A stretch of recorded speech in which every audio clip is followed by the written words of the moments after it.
Hello everyone, my name is Teresa Rodrigues. I am a student of architecture at the Simón Bolívar University, located in Sartenejas in the city of Caracas, Venezuela. In this opportunity, we will analyze 7 important concepts of architecture in works built mostly in the Venezuelan capital. With an extension of 777 square kilometers, the city races together with a dynamic energy, which is observed both at night and during the day.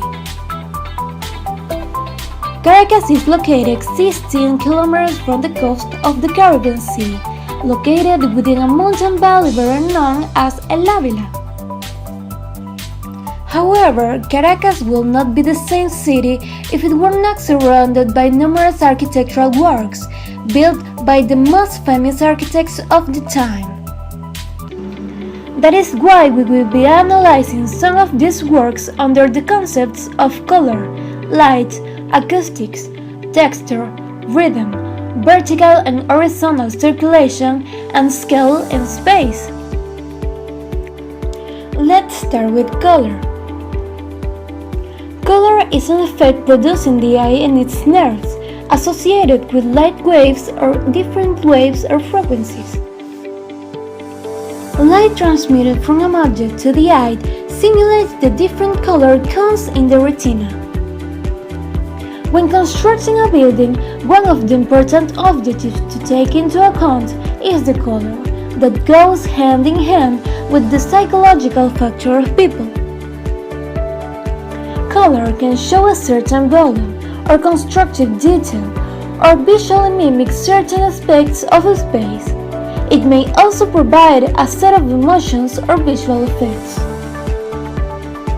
Tree for Life from Fruto Vivas is a Venezuelan architectural work, which although now found in the capital, is very characteristic for this design and color. It is located in Lecherías Estate in Suátegui, built in 1994. It is a multi-family housing proposal composed of horizontal volumes, 3-story bars that cross and overlap each other, seeming to float on the Caribbean flora. The architect actually claims that every building must be supplied with oxygen, recyclable food, and climate comfort, freshness, and scent. Tree of Life is an excellent example of how color plays an important role within architecture. Fruto Vivas wanted to give life to this building through color and design, designed to adapt as much as possible to the humid and warm climate of the Caribbean.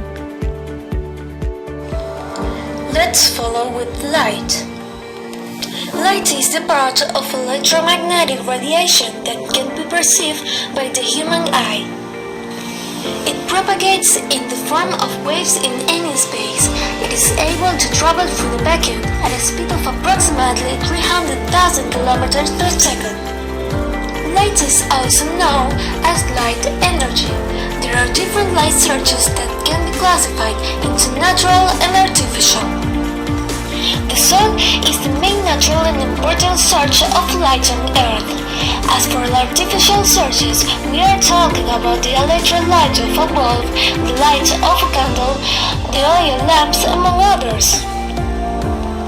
Within this concept, it is possible to mention that natural and artificial light are important entities when building an architectural work. In many spaces, the natural light is used to make people feel good and fill the spaces of happiness. It makes you feel more spacious and more visible the illuminated place. It comes because natural light is given through windows and doors, and this is one more way to create a spaciousness. It also affects people's attitudes. It is scientifically proven that natural light can affect health and can create a relaxing environment.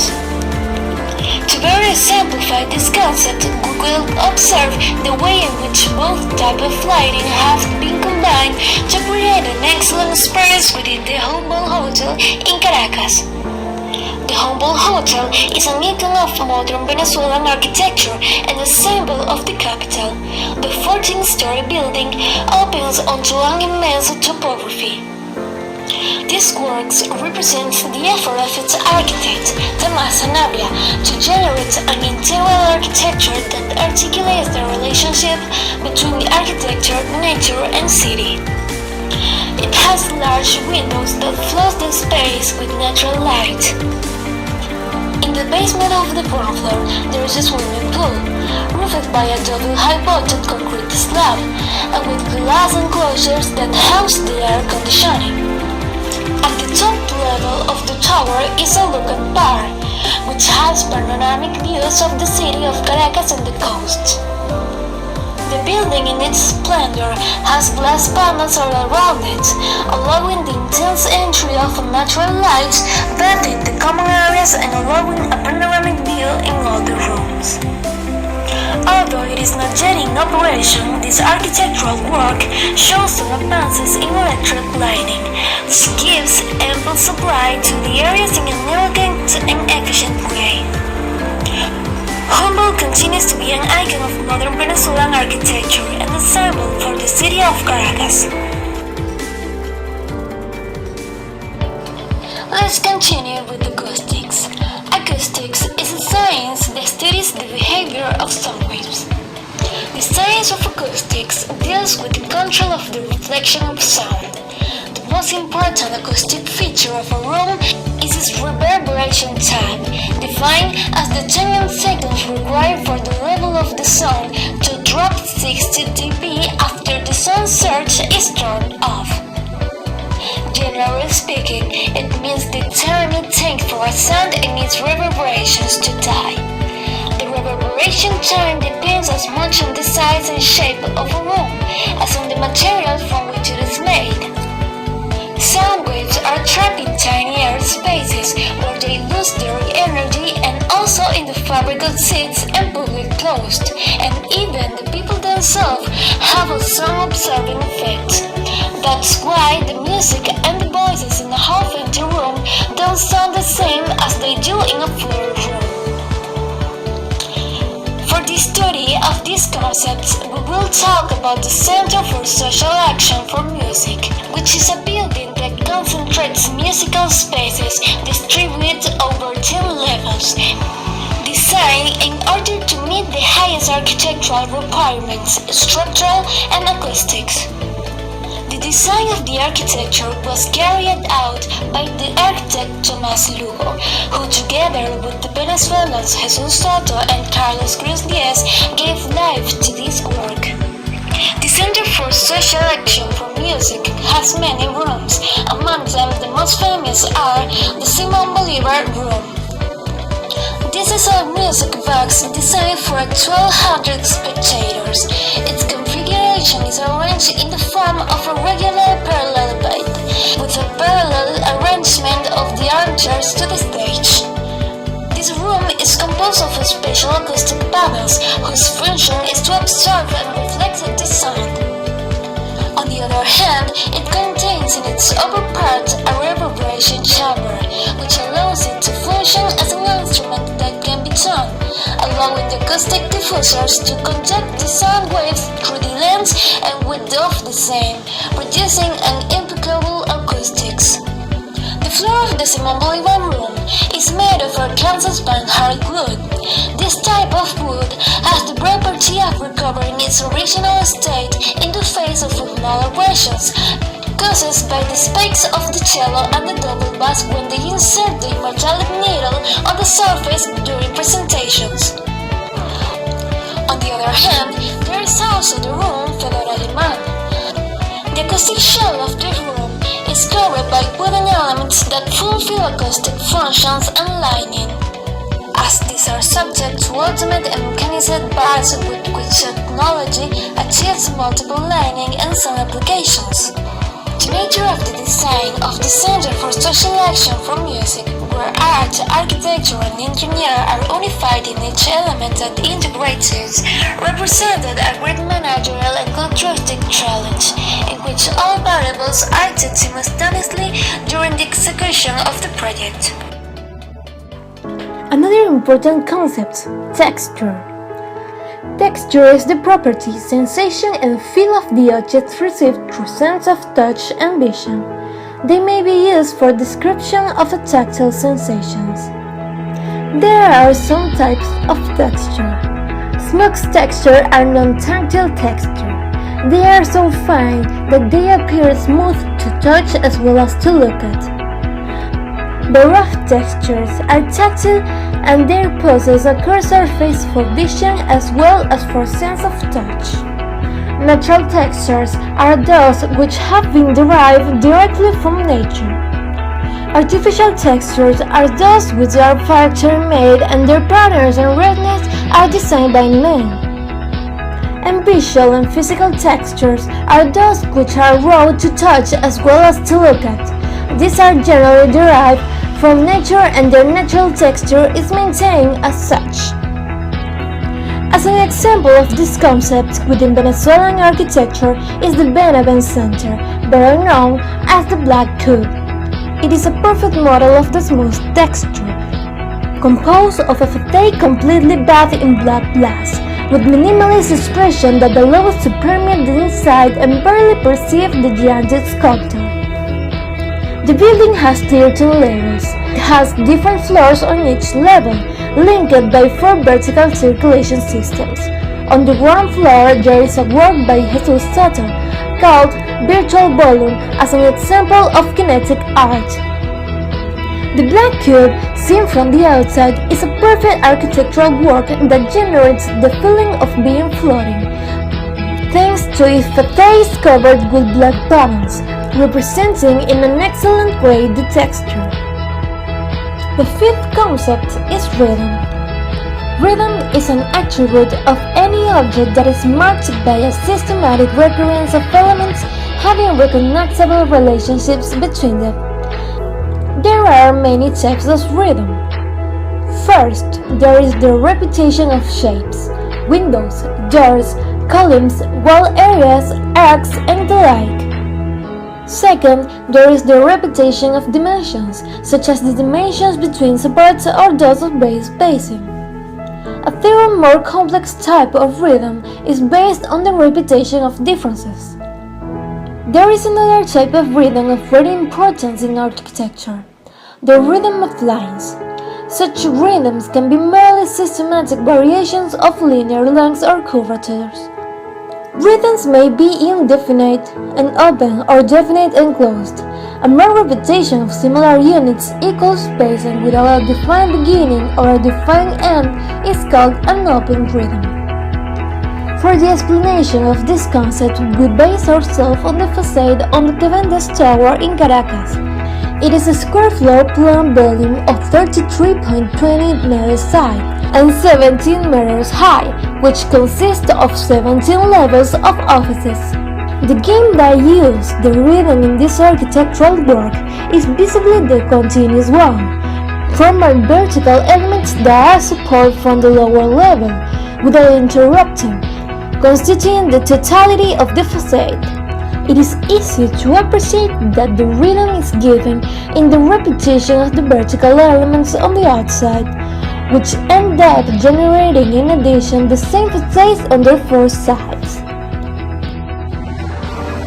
The sixth concept is based on horizontal circulation and vertical circulation. This refers to the way people move and interact with the building. The horizontal circulation basically determines the shape of the entire structure, and the vertical circulation allows to go from one level to another one.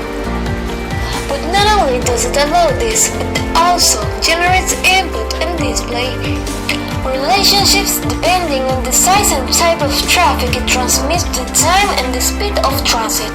That is to say, in a narrow corridor, the people who travel it should be limited to walking as fast as possible so as not to hinder the passage. On the other side, a wide corridor or staircase allows people to travel at a slow pace or to stop without disturbing other people's transit space. Circulation is is essential within any architectural work. However, to add more from the different types of circulation, a single word that contains them leads us to analyze the sign as a center. It is one of the modern urban pieces with the greatest influence of the architectural profile of the city, and among the most valuable in Venezuela and the city of Caracas. The stereo shape was designed with an open design concept with the aim of integrating it in a homogeneous way into the residential fabric of its surroundings. The infrastructure of the center has a central square called Avila with an open sky which often serves as a stage for events, promotions, presentations, concerts, and general activities that take place in view of Avila National Park. Around the central square there are corridors with kiosks, terraces, and areas for exhibitions and activities. At both ends of the complex are two commercial towers, which is why the wide corridor with horizontal circulation could be designed from one side to the other. The circulation in this building is protagonist in the common areas. The vertical is connected with the horizontal, and between them the traffic becomes clearly visible. Finally, we have a space and scale. Space is what architecture is all about. The architect's job can be simply stated as the manipulation of the forms, patterns, and texture of a space. His or her ability is judged by how effective the available space is molded and structured. Scale is the size relationship of two things or parts to the whole. There are two basic measuring tools. One is based on our experience with typical objects such as bricks, rocks, doors, windows. The other is the human body itself. We then compare the typical objects to the human scale. For these concepts, there is no better example in the city of Caracas than the Torres de Parque Central. The urban complex Parque Central is located in the city of Caracas, Venezuela, and it's made up of a set of buildings in which the two twin towers known after the Parque Central stand out, which currently occupy the second and third highest skyscrapers in Latin America. These towers held the honorable title of being the tallest skyscrapers in Latin America until 2003, but they are now followed by the Gran Torre Santiago in Chile. The entire project occupies an area of approximately 3 hectares, and it's made up of 2 twin towers and 8 other buildings, each with 44 floors for residential use that surround the towers. The Central Park in contemporary Venezuelan architecture is the sum of several concepts: commercial, housing, recreational, cultural, and financial. The 2 skyscrapers are home to numerous government agencies, and their location is very close to the museum cultural area of Caracas and to the east of the city, interconnecting it with the world-class highway system and the Caracas Metro, which broadens its importance in the city. The construction of the twin towers of Central Park began in 1978 and was completed in 1983. Through the images, we can observe the capacity of the space occupied by these towers. Moreover, we can differentiate the towers from any other building due to this large scale, which makes them protagonists from anywhere in the city from which they can be observed. Venezuela is full of a love of architectural culture, whose works reflect the effort of art and science with the modernism to maintain and innovate over the years, and to generate in specific places icons of architecture that remain in Venezuelans and tourists who have been able to appreciate an exquisite combination between the nature, the climate, and the architecture of its tropical country. Color, light, acoustics, texture, rhythm, circulation, and scale and space are 7 fundamental concepts that every architectural work should have. Without them, experiences lived through touch, vision, and hearing will be null and void, and those who pass through the constructions daily will have journeys in vain without any emotion.